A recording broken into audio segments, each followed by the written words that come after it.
Static surveillance team सुरू करण्यात आलेल्या आहेत. त्या 7 टीम आहेत. पहिली टीम असेल बाजवड, दुसरी ताडाळी, तिसरी कारिवली, चौथी चाविंद्रा, पाचवी नदी नाका, सहावी आपली साईबाबा आणि सातवी नारपोली 72 वेळा. या ठिकाणी जे शहरामध्ये येणारे मुख्य रस्ते आहेत त्या ठिकाणी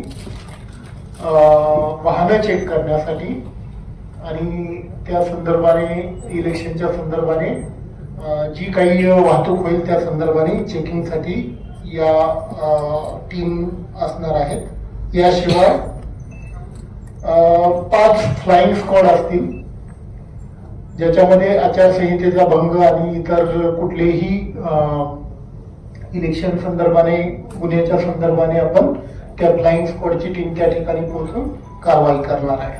आणि त्यानंतर व्हिडिओ सर्वेलन्स टीम असतील त्या 5 असतील त्या सुद्धा या संदर्भामध्ये व्हिडिओने म्हणजे व्हिडिओग्राफी करून ती इलेक्शन कमिशनला सादर करणार आहे. याशिवाय उद्यापासून आपल्याकडे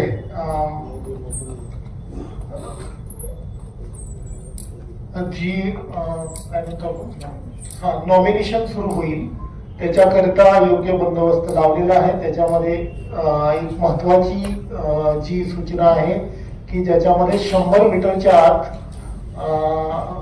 वाहनं अलाव केली जाणार नाहीयेत आणि कुठलंही वाहन आहे ते 100 मीटरच्या बाहेर थांबेल आणि एका उमेदवारासाठी त्याच्याबरोबर एकच व्यक्ती आतमध्ये सोडली जाणार आहे. तर पोलीस विभाग या इलेक्शन साठी सज्ज आहे आणि याच्यामध्ये कायदा सुव्यवस्थेच्या दृष्टीने कुठलीही या संदर्भामध्ये अडचण येणार नाहीये आणि त्यासाठी योग्य तो बंदोबस्त ठेवला जाईल. धन्यवाद.